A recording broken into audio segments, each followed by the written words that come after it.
I want you to do something the next time you visit an old city.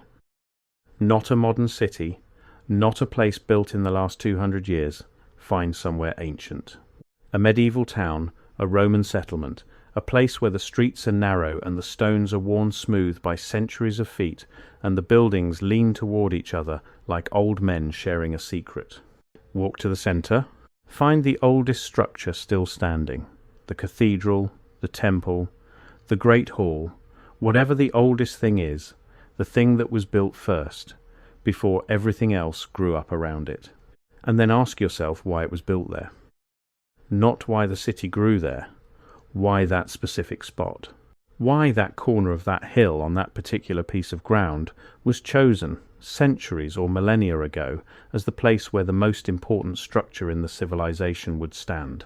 The answer you'll find in the history books is strategic, high ground, defensible position, near a river for trade and water supply, the standard vocabulary of settlement logic, practical, sensible, unexamined. I used to accept that answer. Then I started looking at the geology beneath the oldest cities on Earth and found something that the settlement logic doesn't explain, something that appears with a consistency that cannot be coincidence, something that the people who chose those sites appear to have known and that we have spent several centuries pretending isn't there. Beneath the oldest cities on Earth, almost without exception, there is water.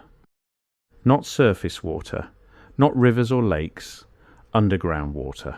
Aquifers, subterranean streams, places where water moves through the rock in darkness, hundreds of feet below the foundations of structures that have stood for 3,000 years. The ancients built on top of it. Every time. And the question I cannot stop sitting with is how they knew it was there. Start with what we actually know about ancient water, because the history of water management in the ancient world is one of the most technically sophisticated and least discussed chapters in the history of human civilization. The standard curriculum teaches you about Roman aqueducts. The engineering is dramatic, the scale is impressive, the photographs look good in textbooks. Aqueducts are easy to teach because they're visible. They're above ground. You can point to them. What the curriculum doesn't teach you, what the textbooks don't photograph, is what was below ground. Because beneath Rome, beneath the aqueducts, beneath the sewers, beneath the famous Cloaca Maxima that tourists read about on informational plaques near the Forum, there is another system. Older than the aqueducts, older than the Republic. A network of tunnels, channels, and chambers cut directly into the volcanic rock beneath the city, following subterranean watercourses that existed before the first stone of Rome was laid. These tunnels are called the cuniculi. They are found throughout central Italy. They predate Roman civilization. They were cut by a people the Romans called the Etruscans, and they demonstrate a knowledge of underground hydrology, of where water moves beneath the surface and how to access and redirect it, that modern engineers studying them cannot fully explain. The Etruscans didn't survey the ground and randomly dig. They found the water first. And then they cut toward it with a precision that implies they knew exactly where it was before their tools touched the rock. This raises a simple but critical question. How do you find water you cannot see? The official answer, when the question is asked at all, is dowsing. Water dowsing, divining rods. The practice of walking the land with a forked stick or a pair of bent wires and feeling for the pull, the twitch, the signal that supposedly indicates water below. The official scientific position on dowsing is that it doesn't work. Controlled studies have failed to demonstrate that dowsers locate water with any accuracy beyond random chance. The practice is classified as pseudoscience, and anyone who takes it seriously in an academic context does so quietly, if at all. And that position may be correct. I'm not here to argue for divining rods. But the dismissal of dowsing as explanation creates a problem that nobody in the official account bothers to solve. Because the cuniculi are real. The Etruscan water tunnels cut through volcanic rock with extraordinary precision towards subterranean water sources are real, documented, studied, and inexplicable in terms of how their builders located their targets. If dowsing doesn't work, the Etruscans had something else, something that allowed them to identify the location, the direction, the approximate depth of underground water from the surface. And the Etruscans were not alone. Go look at the ancient cities of the Arabian Peninsula. Marib, the capital of the ancient kingdom of Saba, the civilization that appears in the historical record as one of the wealthiest in the pre-Islamic world, was built in a desert, not near a desert, in a place where surface water was scarce to the point of impossibility.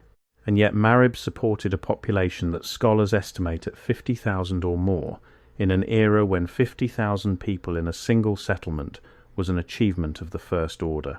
The water that sustained them came from a dam, the Great Dam of Marib, an engineering structure that collected seasonal rainfall and distributed it through a network of irrigation channels so sophisticated that the agricultural system it supported turned portions of the Arabian desert into productive farmland for over 1,000 years. The dam is documented. Its ruins still exist. What is not documented is how the people who built it knew, before they built it, that the rainfall patterns of that specific location would support a dam of that specific scale. Because the site selection preceded the construction, someone chose that location before the dam existed, before centuries of rainfall data had been collected, before any of the information that modern hydrological engineering would require to make that determination was available. They chose correctly. They chose a location where the hydrology would support one of the largest water management structures of the ancient world. And the pattern repeats. Go to Petra, the city carved into rose-red sandstone in the desert of what is now Jordan, built by the Nabateans beginning around the 4th century BCE. The standard account emphasizes the architecture, the carved facades, the dramatic visuals that fill travel photography. What the standard account doesn't emphasize is the water system. Because Petra is in a desert, a real desert, a place of flash floods and long dry periods, where water availability should have been the primary limiting factor on the size and sophistication of any settlement. The Nabateans built a city of 20,000 people or more in this landscape, and supplied it with a water system of extraordinary complexity. They carved channels into the canyon walls, they built ceramic pipes, they constructed cisterns, they created a distribution network that collected every drop of available rainfall and moved it through the city with an efficiency that modern analysis has described as close to optimal for the conditions. But the more interesting question isn't how they moved the water once they had it. It's how they knew where to find it in the first place. Because beneath Petra, beneath the sandstone, there are groundwater sources, aquifers, that the Nabateans accessed with wells and tunnels that supplemented their rainfall collection. Sources that required knowing, before you built your city, before you carved 20,000 tons of stone into canyon walls, that the ground beneath this specific location held water. They knew. The deeper I went into ancient water systems, the more I found that the knowledge of what was beneath the ground was not incidental to the founding of ancient cities. It was primary. It came first. The water was found, and then the city was built above it, not the other way around. Here's where the history stops making sense in the way that official history is supposed to make sense. If the ancients had a reliable method for locating underground water, that method should appear in the historical record. It should be described, discussed, debated by the writers and scholars and engineers of the ancient world. It isn't. Or rather, it appears in the record in a form that modern scholarship has chosen not to take seriously. There is a class of knowledge in the ancient world that appears across cultures that had no contact with each other, described in similar terms, attributed to similar practitioners, producing similar results, and dismissed by modern scholarship under a single umbrella term: magic.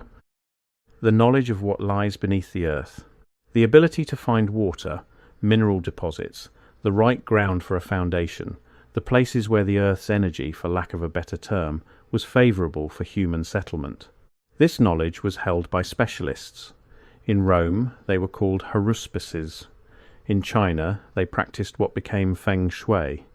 In the Celtic world, they were druids. In Mesopotamia, they were the practitioners of the discipline the Babylonians called baru, divination from the earth itself. Different names, different cultures, different continents. The same function.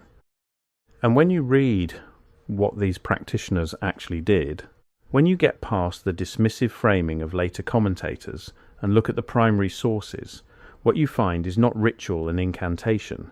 You find systematic observation. Observation of plant growth patterns, which plants grow above underground water and which don't. Observation of morning mist and dew formation, which vary above subterranean water sources. Observation of animal behavior. Observation of rock type and geological formation. Observation of electromagnetic phenomena that these cultures described in their own vocabulary, but that we would now recognize as the surface expressions of what's happening underground. These weren't mystics. They were reading the land. They had developed, over generations of accumulated observation, a body of empirical knowledge about how the surface of the earth reflects what's beneath it. Knowledge so reliable that civilizations trusted it enough to build their cities on its recommendations. And that knowledge was not written down. It was transmitted through practice, through apprenticeship, through the kind of embodied learning that cannot survive the destruction of the community that holds it.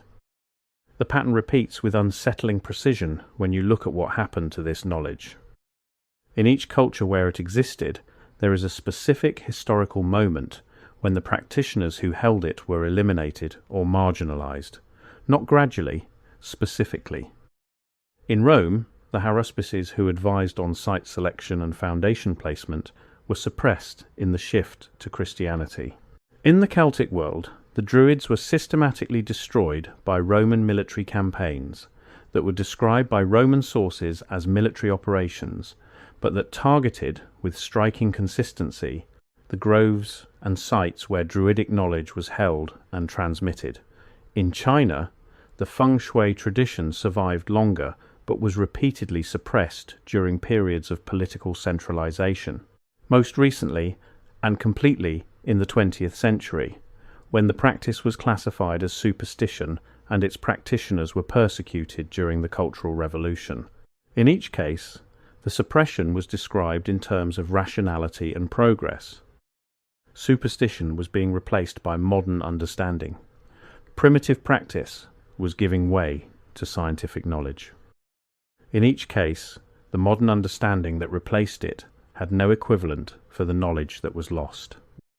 Because modern hydrology can locate underground water, it can do it with instruments, with bore samples, with seismic surveys, with satellite imaging.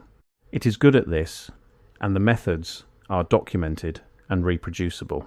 But modern hydrology cannot do what the ancient practitioners apparently did routinely. It cannot look at a landscape that has never been surveyed and identify, from surface observation alone, the location of an aquifer 500 feet down with the accuracy that the Etruscan cuniculi demonstrate. With the certainty required to build a city above it, we replaced a knowledge we didn't understand with a technology that works differently and assumed that because our technology also finds water, the knowledge we replaced it with was primitive. But primitive knowledge doesn't build Petra. I keep returning to a specific detail that appears in the records of ancient city founding across cultures. Before the city was built, before the walls were marked, before the first stone was laid, there was a ritual. A ritual that involved the examination of the ground, not the surface of the ground itself, the rock and the soil and what lay beneath them. In the Roman tradition, this was called the taking of the auspices for a new site, an examination conducted by specialists before any founding could be declared legitimate.